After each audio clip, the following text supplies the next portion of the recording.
Welcome students. Today we will start exercise 7.3 and here is some number 1. Triangle ABC and triangle DBC are two isosceles triangles on the same base BC. ये दो isosceles triangle आपको दे रखे हैं. अगर isosceles triangle की side equal ना दे रखी हो तो बेस को छोड़ दें, बाकी बची हुई साइड इक्वल होती है. इसका मतलब AB और AC इक्वल हो गई और BDC ट्रायंगल भी आइसोसेलेस है, इसका मतलब BD और DC इक्वल हो गई.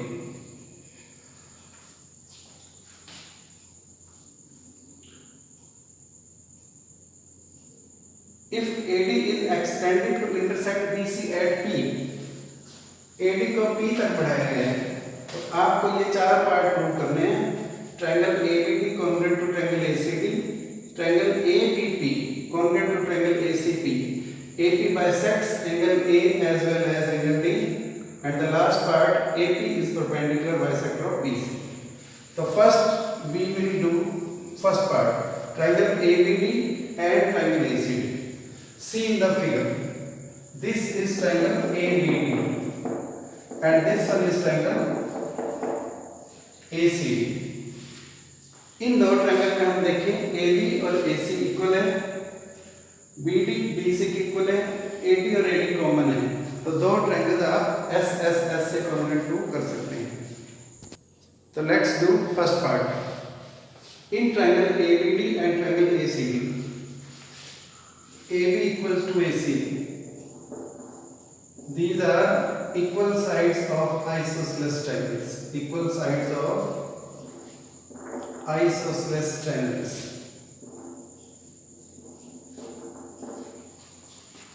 Then लास्ट दो लेटर से बनने वाली साइड BD, इधर लास्ट दो लेटर से बनने वाली side CD. Equal sides of isosceles triangles. First and last letter से बनने वाली साइड AD, फर्स्ट और लास्ट लेटर से बनने वाली side AD.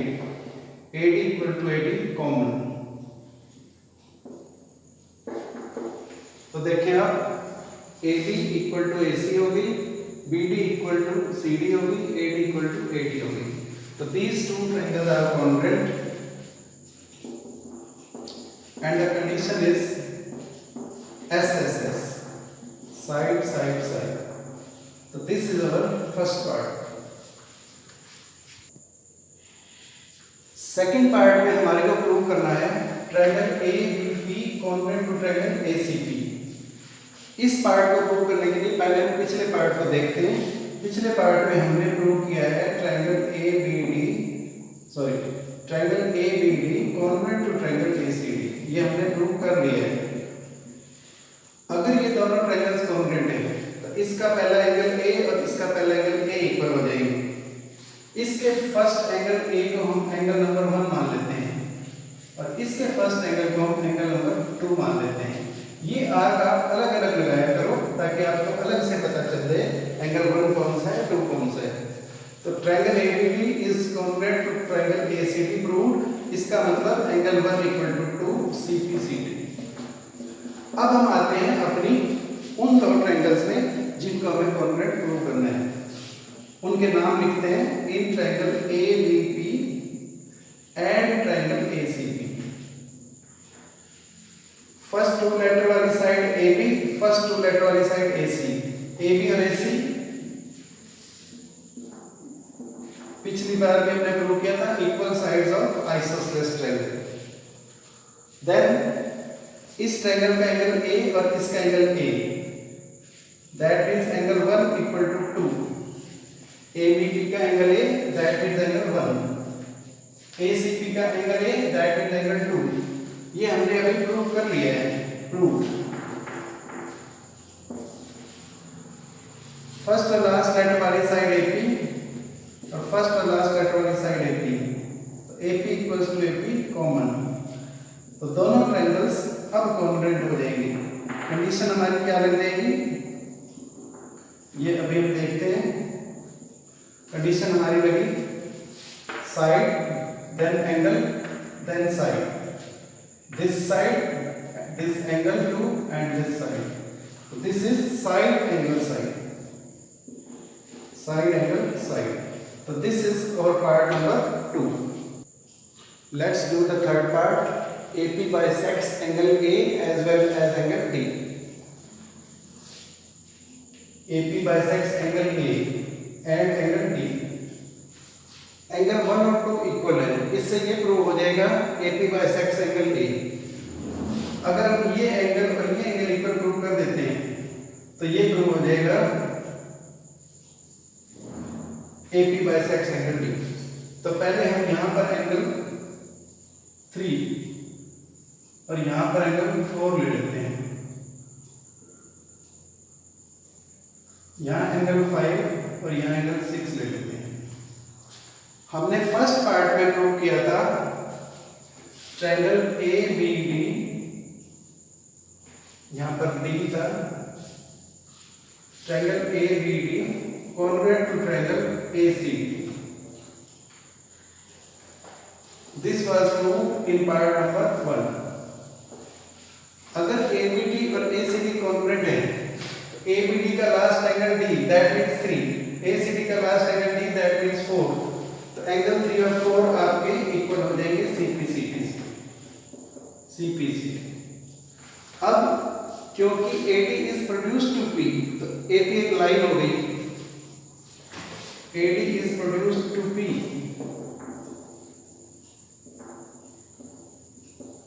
that means AP is a line. अगर AP लाइन हो गई तो angle 3 plus 5 equals to 180 degree linear pair. This is statement number 1. Also angle 4 plus 6, ये एक लाइन है तो 4 plus 6 भी लीनियर पेयर हो जाएगा। Angle 4 plus 6 equal to 180 degree. This is also a linear pair. This is statement number 2. From 1 and 2,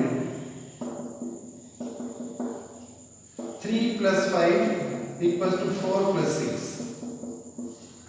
क्योंकि 3 और 4 equal है तो हम 3 से 4 को काट सकते हैं, because angle 3 equals to angle 4. तो एंगल 5 और एंगल 6 रह गए। अब देखें एंगल 1 और 2 इक्वल है, 1 और 2 इक्वल है तो हम कह सकते हैं AP bisects एंगल A। 5 और 6 इक्वल है तो हम कह सकते हैं AP bisects एंगल B। तो angle 1 equal to 2, therefore AP bisects angle A. Angle 5 equals to 6. This is proved, and this is also proved. Angle 5 equal to 6, therefore AP bisects angle D. So this is part number 3. In part number 4, we have to prove that AP is perpendicular bisector of BC. अब हमें prove करना है AP BC का perpendicular bisector है। ये तब हो सकता है जब आप BP और PC को इक्वल प्रूव कर दें। अगर आप BP और PC को इक्वल प्रूव कर दें और ये दोनों एंगल 90 के हो जाएं, तो AP is perpendicular bisector of BC बन जाएगा। It means हमें दो बातें प्रूव करनी पड़ेगी। First, BP equal to PC, and second, this angle APB and APC both equals to 90 degree. So let's prove it. हमने प्रूव किया था triangle ABP is congruent to triangle ACP.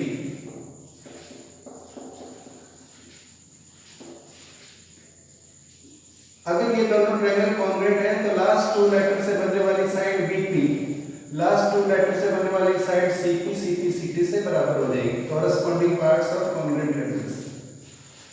इससे ये प्रूव हो गया AP is bisector of BC। First statement से ये prove हो गया AP बाइसेक्ट्स BC। अब आगे देखते हैं, अगर ये दोनों ट्रायंगल कॉन्ग्रुएंट है तो इसका एंगल P, जिसको हम 7 लिख देते हैं,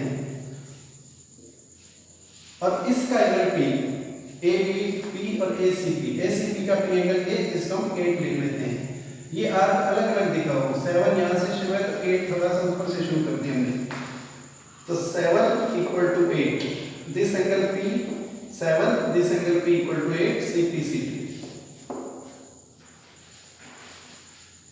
Because this is a line segment, so 7 plus 8 equals to 180 degree. Angle 7 plus 8 equals to 180 degree, and the reason is linear wave.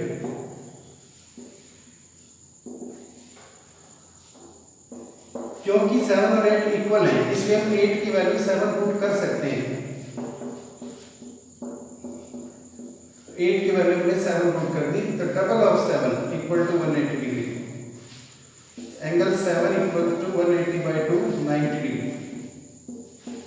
This is statement number 2। अगर एंगल 7 90 डिग्री का होता है तो हम कह सकते हैं AP is perpendicular to BC। तो from 1 and 2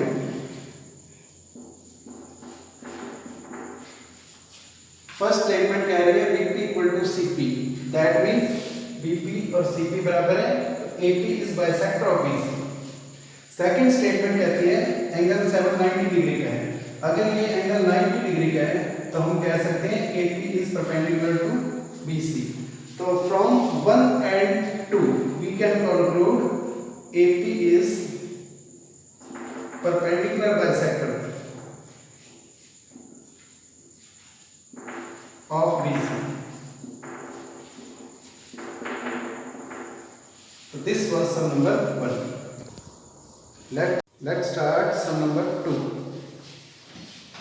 AD is an altitude of an isosceles triangle ABC. So this is our isosceles triangle and its name is ABC. AD is its altitude. Altitude means perpendicular. AD is the altitude and AB equal to AC, and we have to prove AD bisects BC. अगर हम ये prove कर दें BD equal to CD तो ये prove हो जाएगा AD bisects BC। इसके लिए हमें ट्रायंगल ABD और ACD को कॉन्ग्रुएंट प्रूव करना पड़ेगा। In triangle ABD and triangle ACD, first two letters AB and first two letters AC, तो first two letters से बनने वाली side AB, first two letters से बनने वाली साइड AC, ये इक्वल हैं, आपको दे रखे हैं।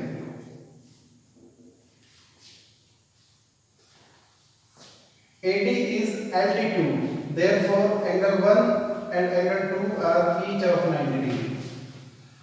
ABD का last angle D, that means angle 1. ACD का last angle D, that means angle 2. Each 90 degree. As AD is altitude to BC. First और लास्ट लेटर से बनने वाली side AD equal to AD common.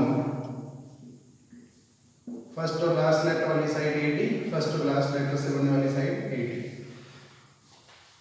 तो right angle hypotenuse side, right angle hypotenuse and side. तो these two triangles are congruent. ABD is congruent to triangle ACD and the condition is RHS, right angle hypotenuse and side. अगर ये दोनों triangle congruent है तो last two letter से बनने वाली side BD और लास्ट टू लेटर से बनने वाली साइड CD इक्वल होगी CPCT, corresponding parts of congruent triangles. अगर BD और CD बराबर हो तो हम कह सकते हैं AD bisects BC, AD bisects BC। तो ये हमारा फर्स्ट पार्ट प्रूव हो गया। अब हम सेकंड पार्ट प्रूव करते हैं, part number 2। AD bisects angle A। Angle A का मतलब ट्रायंगल BAC का एंगल है। अगर हम इस एंगल को BAD को CAD के बराबर प्रूव कर दें तो ये हमारा पार्ट प्रूव हो जाएगा AD bisects एंगल A। तो इस एंगल को हम नंबर 3 डाल देते हैं और इसका नंबर 4 डाल देते हैं। अभी हमने पिछले पार्ट में प्रूव किया था triangle ABD is congruent to triangle ACD. We had just proved it. अगर ये दोनों ट्रायंगल कॉन्ग्रुएंट है तो इसका पहला एंगल ए और इसका पहला एंगल ए इक्वल हो जाएंगे। एंगल ए बी डी का एंगल ए है angle 3 and triangle A C D का एंगल ए है angle 4। Therefore angle 3 equals to 4 CPCD। corresponding parts of congruent triangles ABD का first angle A that means angle 3, ACD का first angle A that means angle 4। अगर angle 3 और 4 equal हैं तो हम कह सकते हैं AD ने पूरे एंगल BAC को बाइसेक्ट कर दिया। तो 3 equals to 4, therefore we can say AD bisects angle A। AD bisects angle A। So this is sum number 2। So let's start sum number 3। Two sides AB, BC and median AM, AB, BC and median AM are respectively equal to sides PQ, QR and median PN। That means AB equal to PQ, BC equals to QR and AM is equal to PN। कई बच्चे सोचते हैं कि BM पे 3 cuts हैं, QN पे 3 cuts हैं, तो BM और QN इक्वल है। ऐसा नहीं है। यहाँ पर जो दे रखा है वो आपने यूज करना है। BC और QR इक्वल है। तो लेट्स स्टार्ट द सम। तो let's start part number 1। AM is median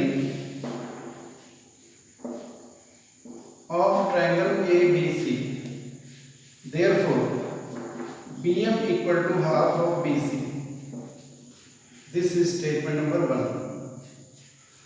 PM is median of triangle PQR, therefore QN equals to half of QR। Median mid point पे काटते हैं।